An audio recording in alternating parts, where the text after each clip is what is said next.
All right, we are good to go. Once again, I want to thank everybody for joining us tonight for another Money Monday. And I know most of our topics are directly financial related, but at this point, what I want us to be able to do is really be able to talk about things that aren't necessarily directly money related, but definitely a part of our true overall health and just like the title of the event today says, health is wealth. And at the end of the day, it really doesn't matter how much money you have, but if you don't have your actual health intact, you won't be able to enjoy your fire lifestyle. And one of the big things as we were getting ready for this event and so forth, really, it's one of the, not one of, but one of many in terms of health of the illnesses that adversely impact Black women, Black people more than any other race. And it's more deadly than any other race. And I had my own personal kind of scare with it this year. And so we have an amazing speaker with us today. Read a little bit of her bio. We have Dr. Marsha Mashall with us today. She has 13 years of professional experience in health, promotion, and public health. She's a 2006 graduate of Georgia Southern University and earned her PhD in public health in 2015. Dr. Marshall has served in various roles, including 3 years in health promotion at the Centers for Disease Control and Prevention in Atlanta. Y'all know what's going on over there. Additionally, she has 10 years experience in health education, community outreach, and nonprofit development. She provided expertise in public health organizations, included the Susan G. Komen Foundation of Greater Atlanta and DeKalb County Board of Health. Dr. Marshall has also shared her passion for public health and health education in the field of academia. She served as an adjunct professor on the campus of Fort Valley State University, teaching courses in health and wellness. And additionally, she was selected as the 2020 Community Health Leader Program participant. And so I just want to thank Dr. Marshall for being with us today and really sharing this insight. I'm going to cue up. Let's make sure we get this thing right. Cue up her PowerPoint because that's going to be key as we kind of go through.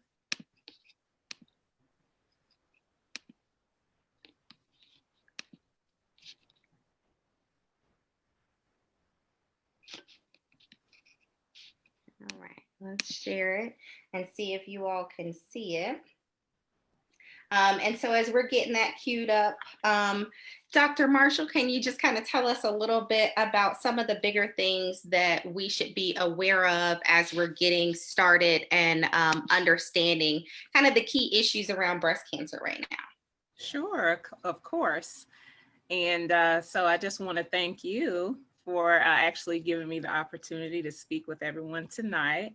And so basically, I want to just talk about the disparities. As you mentioned earlier, with breast cancer, it is something that affects Black women more adversely than any other race. And so I want to talk a little bit about basically some of the things we should look out as far as like the risk factors, some signs and symptoms.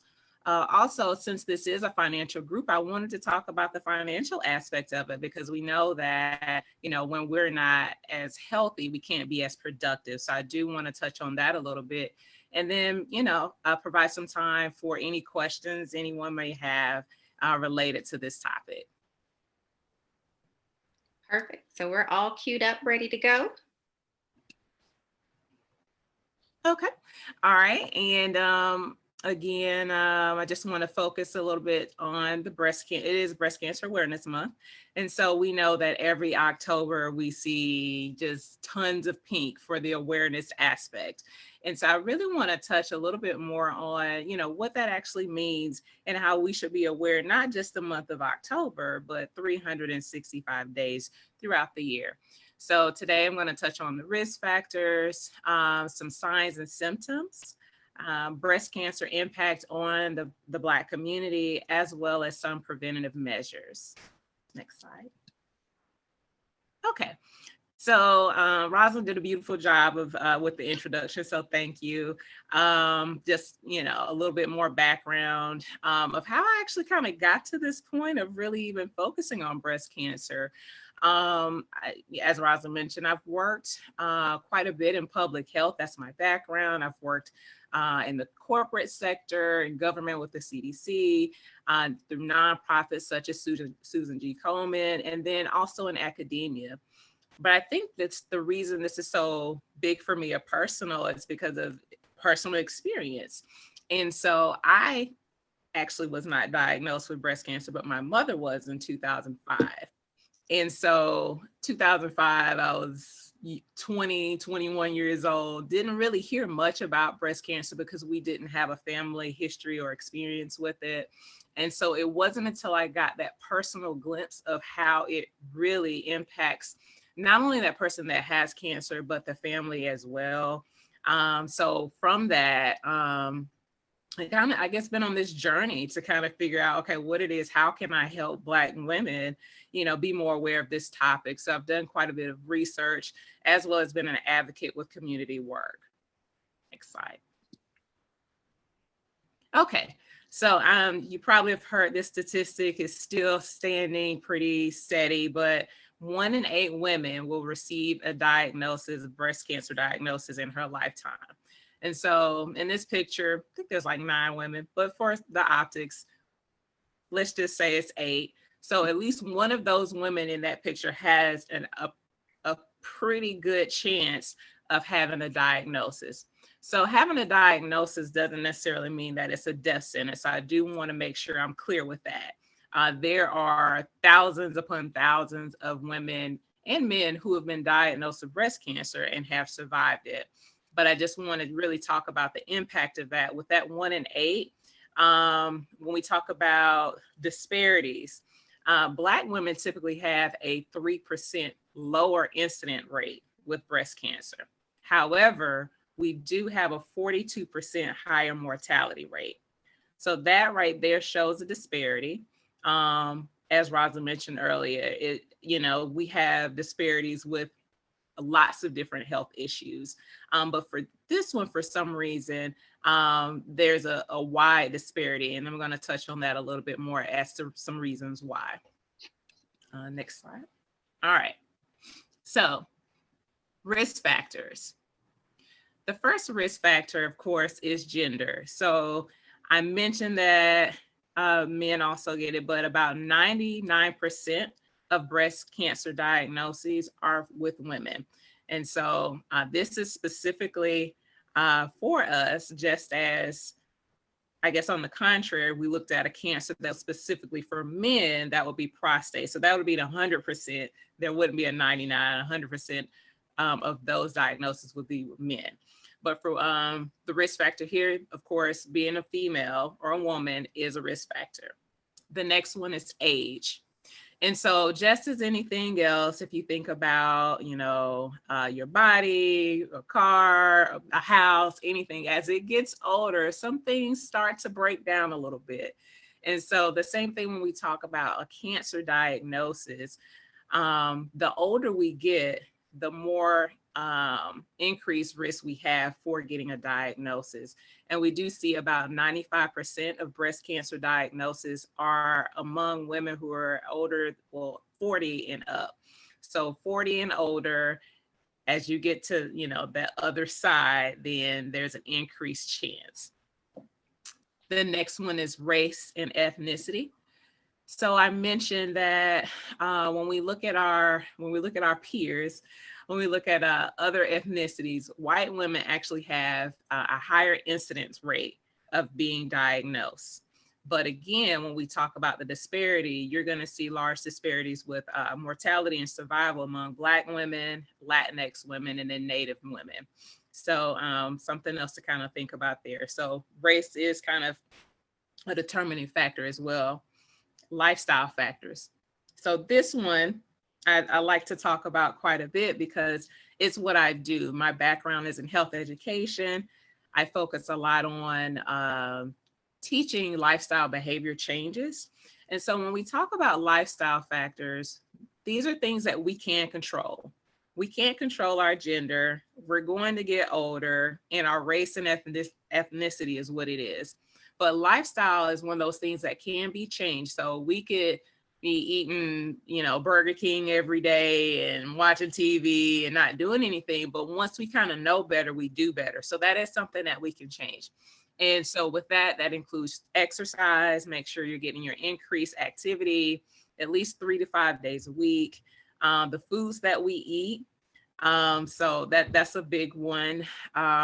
Because we hear all types of fad diets and things like that, but you really want to focus on eating things that are rich in fiber, a lot of foods like your fruits and vegetables, grains, and then minimal meat. So not saying you have to be a vegetarian, but when we talk about eating meats, we know that meats with saturated fat, like your red meats, your pork, those are going to give you high cholesterol and things of that nature, add more fat to the body, which can increase your risk for cancers.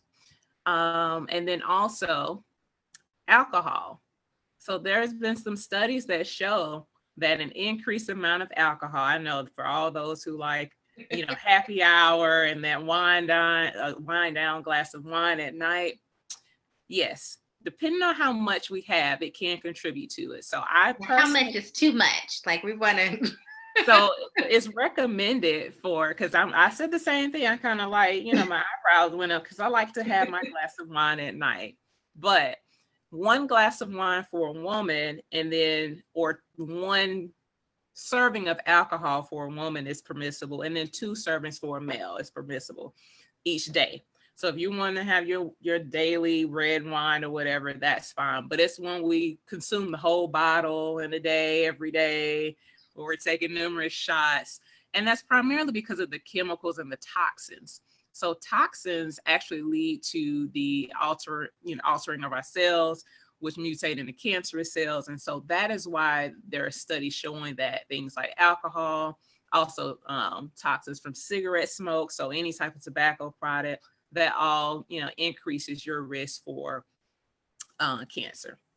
We have a question. It says, so does that mean things like the keto diet or the carnivore diet is frowned upon?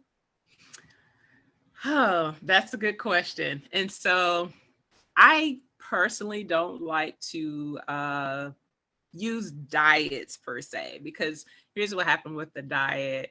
We can do, keto, whatever it is, we can stay consistent with a diet, a couple of months, for some a year.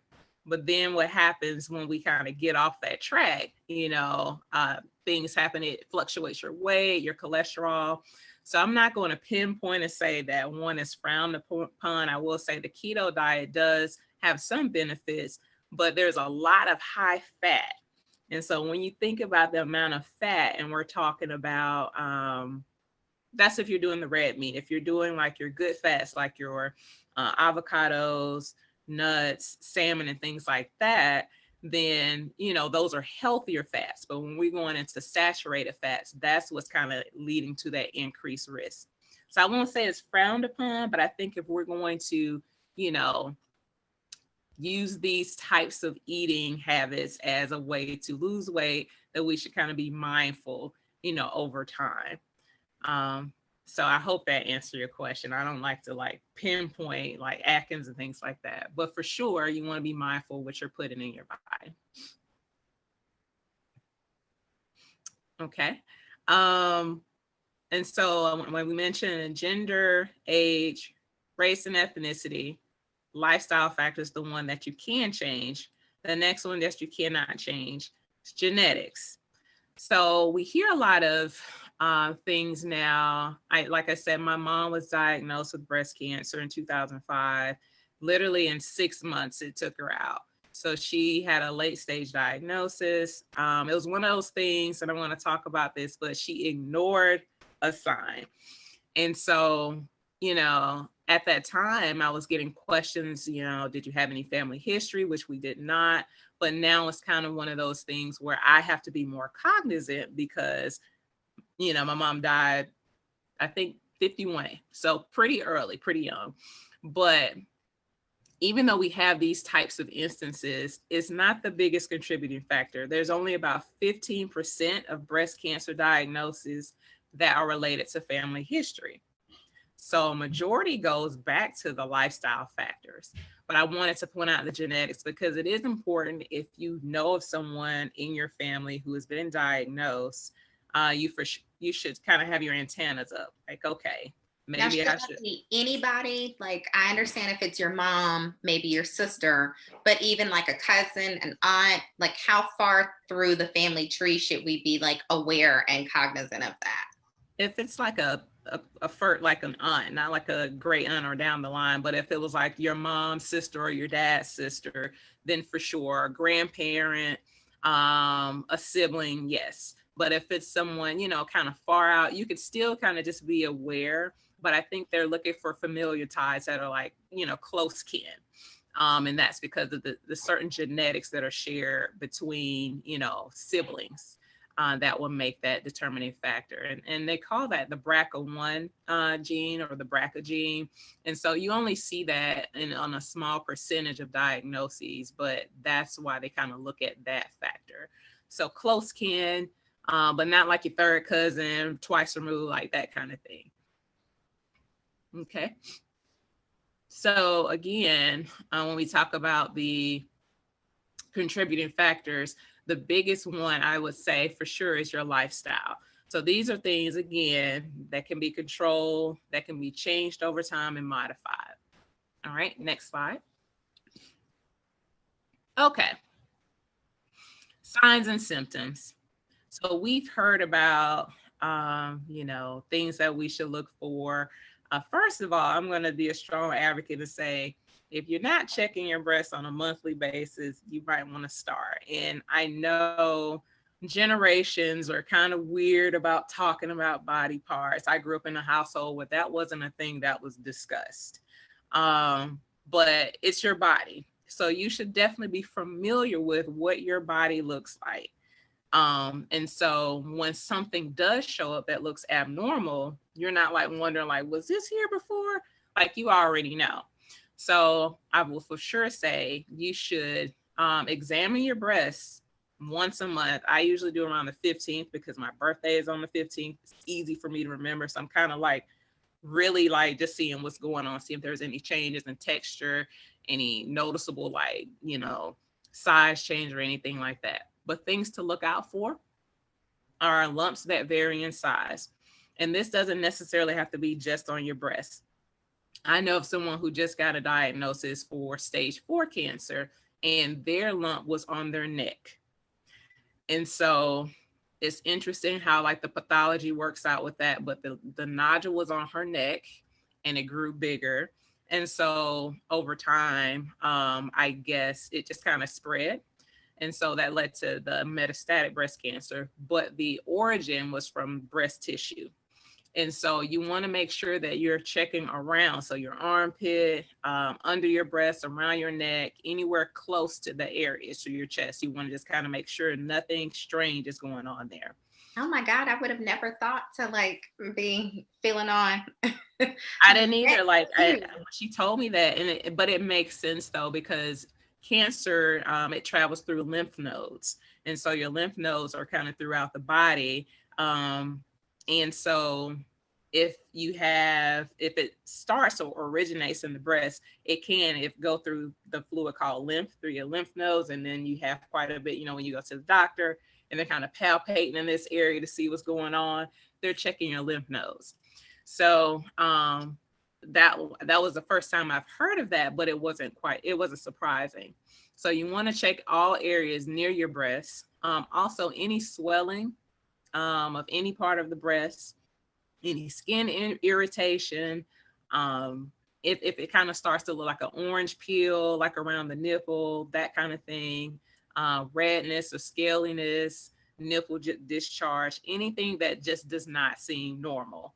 So again, the main thing here is like know your body and then know the signs.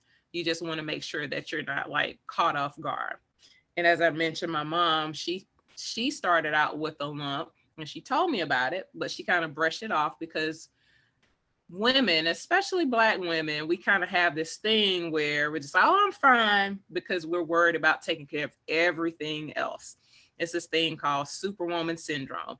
So we will take care of a whole village and completely ignore what's going on with us. And that was basically what happened to her. So she saw the lump. She told me about it. And she was like, I'm going to go to the doctor. I'll go. I'll go. She put it off a couple of times. By the time she went, which I didn't know until later, it was the size of a grapefruit.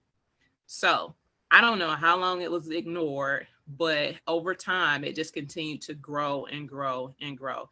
And it could have been from, again, just putting it off. It could have been from fear of the unknown. But again, if you see something that is abnormal, that is your cue to go ahead and try to get something checked out. Okay. And we have another question.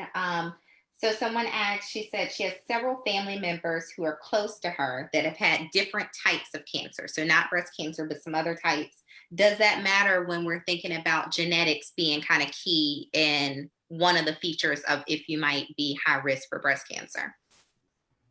It does to a certain degree. It depends on the type of cancer.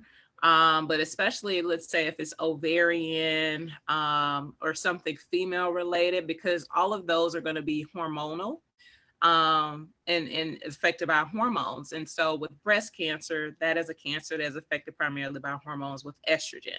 So if it's a cancer that's directly related to something related to hormones, then I will for sure kind of have my antennas up.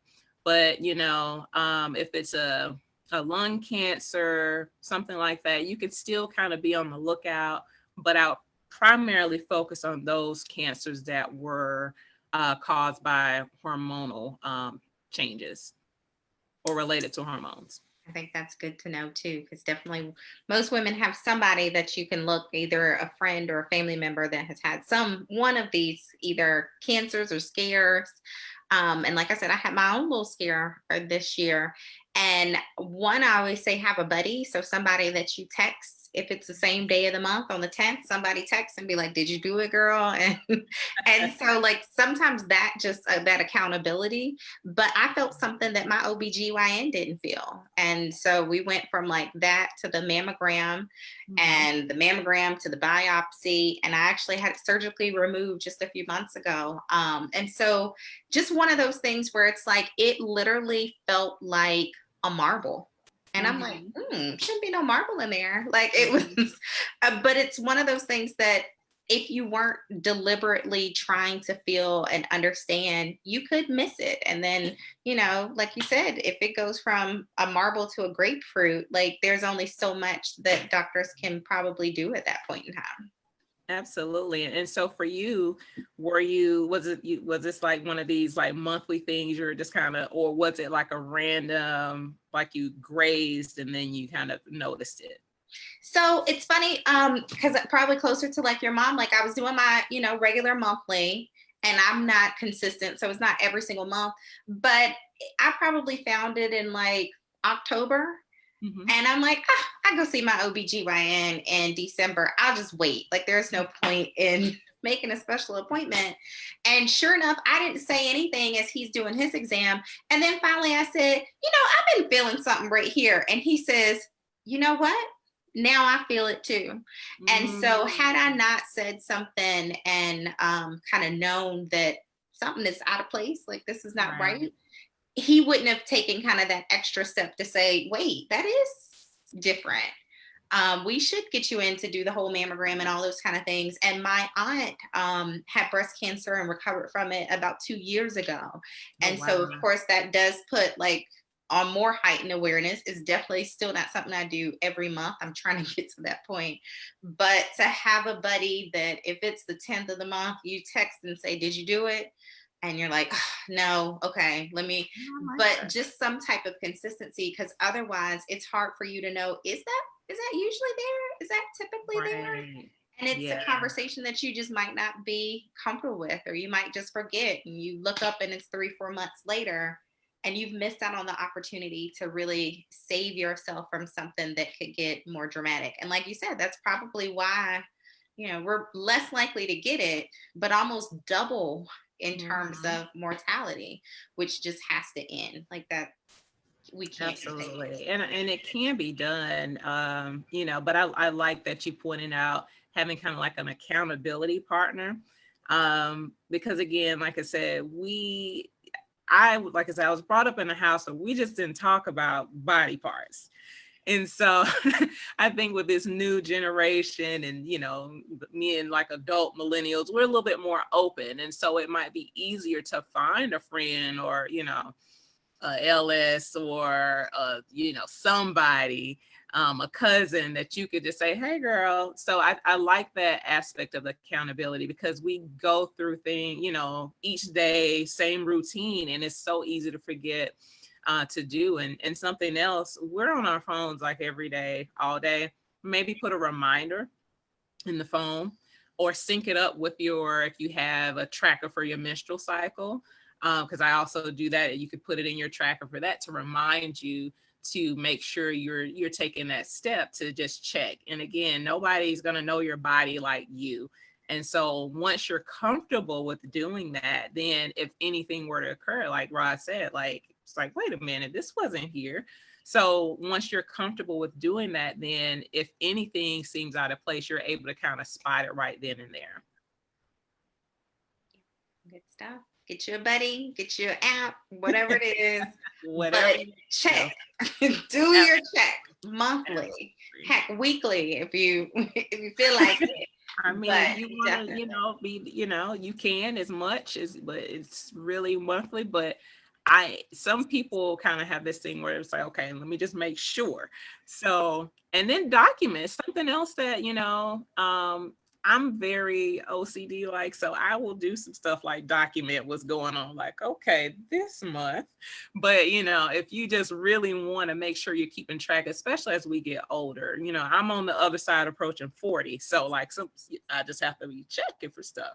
So, if it helps to document, what you're seeing, any changes, do that as well. And that way, when you go to your doctor, the way, Rosalind, you said, you mention it, and, that's amazing and awesome that you even just thought in that second to bring it up. But if you have things documented, you can go back to your doctor when you have an appointment and say, hey, this was kind of weird this month, or you can have something to ask questions about if something changed. Yeah, good stuff. We are our own best advocate, and doctors are going through, they have their 10 minutes with you if you're lucky. And you're going to have to be the one to say, this happened 2 weeks ago, a month ago. I think this, whatever it is, and make them spend that extra few minutes with you because it truly is your life that might be in their hands. And you got to control as much of that as you possibly can. Absolutely. All right, next slide. All right. And so the impact on Black women. And so, as I mentioned, can't say it enough, our incidence rate is lower by just a little bit, 3%, but our mortality rates are 42% higher. And so some of the reasons are because we tend to have more aggressive cancer diagnosis. So the top three types of cancer diagnosis for Black women are triple negative breast cancer, which Black women have three times as much likelihood to be diagnosed with triple negative breast cancer than any other race. We have inflammatory breast cancer, and that's when there's kind of redness and swelling that occurs on or around the breast. We have high rates of that. And then metastatic breast cancer, which is what my mom had, that is when the cancer diagnosis originates in the breast, but it spreads through the lymph nodes to other parts of the body. So that could be to the liver, the brain, lungs. It just kind of goes haywire. And that's one of those things that, cancer, once it starts to mutate, if it's not localized and, kind of taken care of at an early stage, it can continue to spread to other parts of the body. And so some of the reasons why we see these high rates with these type of lethal cancer diagnosis, we wait kind of late to go to the doctor. Now, some of us, like Rosin, you own it. So you saw some and you're like, okay, let me get this checked out. But again, many of us, for whatever reason, it could be, like I said, the fear of the unknown. Like, well, maybe that's not what it is, or it's we just keep putting it off. But Black women tend to have a lower percentage when it comes to getting early stage diagnosis. So it says 54% of breast cancers in Black women are diagnosed at a local stage in comparison to 64% of white women. So that means when we go into the doctor's offices, and if we wait too late, we're already past stage 2. We're looking at stage 3 and stage 4 breast cancers. And so, and some of those, or many of those, do survive those diagnoses, but it's a little bit harder depending on other factors. And so we just got to really stay diligent. And when we see something, then we do something about it. And once we go from seeing that diagnosis for Black women in later stages is a little bit more likely than it is with white women, then that leads to your survival rate. So the later the stage of the diagnosis, the lower the chance of survival. And so with Black women, our 5-year survival rate is 81% in comparison to white women who have a survival rate of 91%. So again, it's like all these numbers that come together basically saying if we catch it sooner, then we have a greater likelihood of survival. And that's basically it. But right now, what the numbers are saying that Black women, when we go in and we have our diagnosis, we're getting diagnosed at stage 3 and stage 4. It's spread, it's metastasized. And some of them, you know, it's to the point to where you're getting a diagnosis and then it's basically terminal.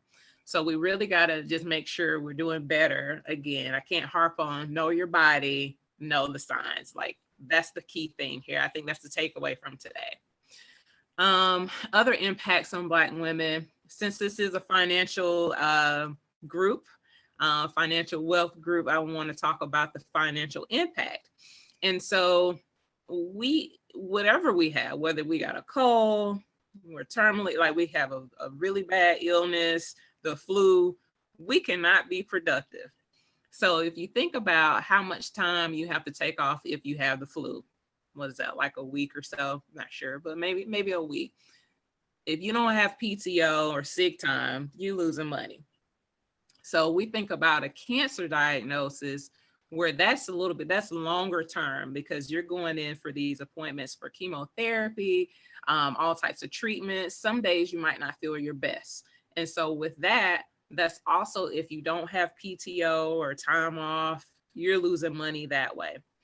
And there are other ways we're impacted as well. But according to research, when it comes to financial impact, breast cancer was reported to cause financial problems among 58% of Black women in comparison to 39% of white women. So, you know, we always talk about, and I say this a lot, like, I want to be a boss. I'm trying to make money. I'm making moves. I want to be financially secure. But sometimes we work, and it's to our detriment. And we forget about, okay, let me take care of me. And so if we're working so hard and grinding so hard and we're not taking care of ourselves, then you still can't enjoy whatever wealth or potential wealth that you have ahead of you. So I want to point that out. Next slide. And again, the breast cancer impacts with money. So we talk about employment and lost wages. My husband was telling me about someone that he knows personally, and she just got a cancer diagnosis. It's not breast cancer, but it's another type of cancer. And she had to make a decision because of, wanting to focus on her body, wanting to focus on her health, but also could she cover it? And so there are groups that will help cover some of the costs for treatment, but you can't be employed. So it's one of those things. It's like, okay, is my insurance going to cover all of this treatment, or do I focus on my health and then try to get assistance from other agencies? And so she's at that crossroads of trying to make a decision. It's like, I want to get better. She's very young, like 30 years old, and she wants to focus on her health, but that is going to impact how much money she makes if she doesn't work, or if she has to take a lot of time off for the treatments. Another thing is insurance. And so we all know what's going on with insurance and ACA, Obamacare, if you want to call it that.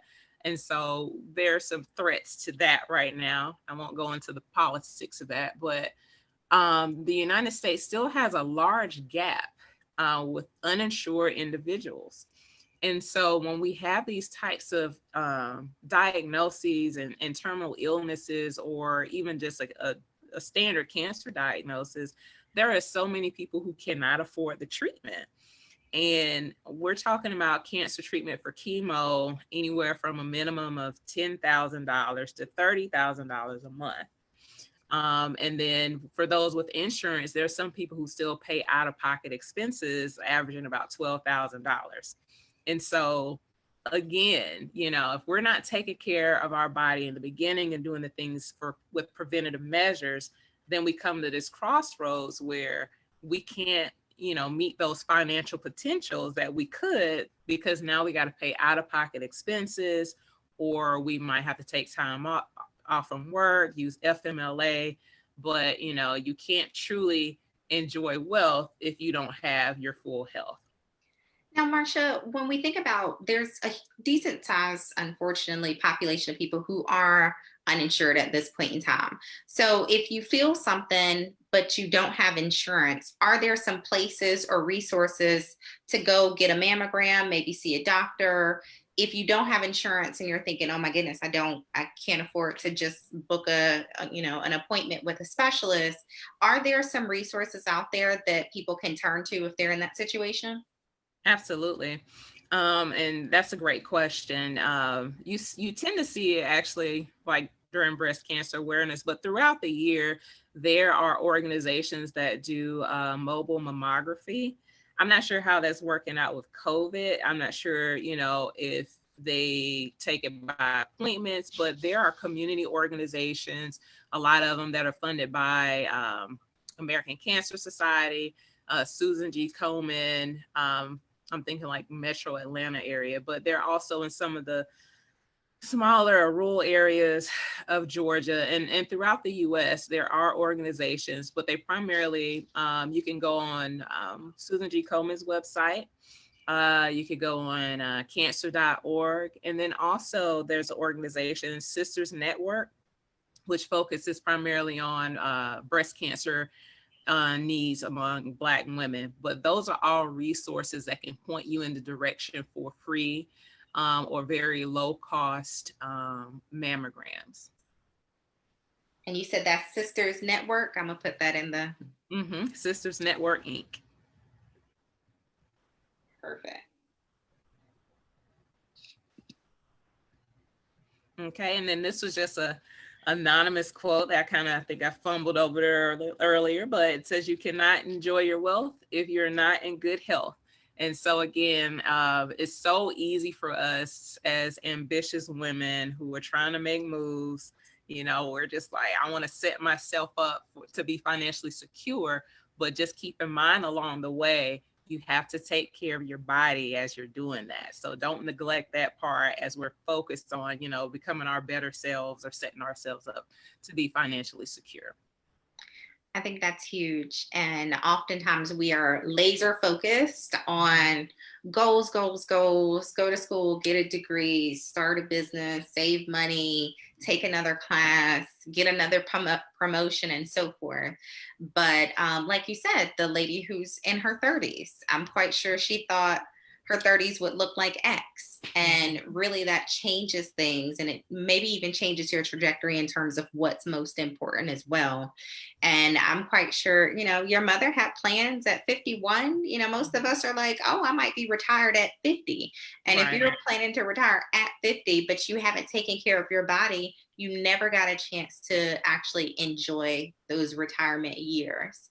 And so this may not be, how to rebalance your portfolio or what have you, but really and truly, when we see things that are adversely impacting Black women at a rate higher than other populations, it's obviously something that ties into the financial impacts and the financial impasse that so many of us are in. If you have lost your job and you're like, oh, I feel something, but I'm waiting until I get my new job, or I'm going to wait until my insurance kicks in, it may be time just to reach out and try and look at some of the other resources that are out there so you can get treatment today, because you can't always keep putting off your health. I mean, I'm like, I can't believe I was like, I got a doctor's appointment coming up. I'll just wait. And who knows? It could have been way worse. Thank goodness it wasn't. But I think it's so easy for us to put off ourselves. Mhm. And we really have to start, put the mask on yourself first, and then you can save everybody else. Absolutely. And let's see, I got a few more people. Any other questions, ladies? And I think this is just phenomenal. Like, I definitely, in the month of October, we talk a lot about breast cancer awareness. I don't think that Black women are highlighted enough in terms of breast cancer awareness. Although, we see all this Susan G. Komen, and we see the NFL players with their pink on and all that kind of stuff. But in reality, our impact is different. And there are a list of illnesses that impact us disproportionately, and definitely can impact us from a financial standpoint, because even if you are in the number of people who recover and you are in that 81% in terms of a 5-year success rate, you've still had that time period where either maybe you were on chemo and you had to pay, even with good insurance, you might have to pay out that 1,000, 2,000 copay, whatever that might be. You may have had to take off some time for work. That might mean you didn't get the promotion you thought you were going to get in that individual year. And so it's so important just to be as proactive as we possibly can, and just make sure that we're taking care of ourselves. And let's see, we got somebody said, just good stuff overall. I wanted to thank you. And I definitely want to thank you so much. There is never a bad time for us to take care of ourselves. So I'm excited to, one, have you here with us. But I'm hoping, and I'm going to make sure that I post it in the group, that people remember to check yourself, get familiar with yourself, take your notes, book your appointments, and so forth too, because it might not be the numbers of your actual finances, but you'll never be able to enjoy financial independence or retiring early if your health is not in a good space. Any closing remarks? No, I just want to say, well, thank you again for this opportunity. Like I could talk about this all day, but I really just want to make sure to kind of drive in the point, just make sure that we're aware of our bodies, like really know your body, and just kind of remember some of the signs and symptoms to look for. Also, as we know our body, take care of your body.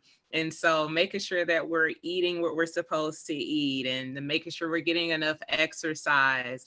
Like, again, I'm not telling you stay away from happy hour, but we're going to limit some of the alcohol intake if we can, and for sure no smoking. And so just making sure we're aware of those things. Also, as we get older, hormones are big.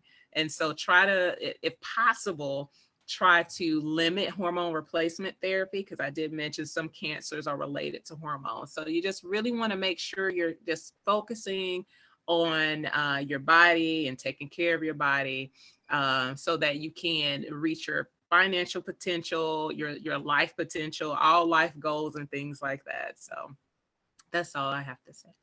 I love it. Well, thank you so much. I'm going to tag Dr. Marshall in the post as well. So if you have any additional questions, please let her know, and make sure you are on the lookout, because I am posting our next week's speaker in a little bit, and it's going to be a good one. So thank you again, Dr. Marshall. And until next time, we'll see you later.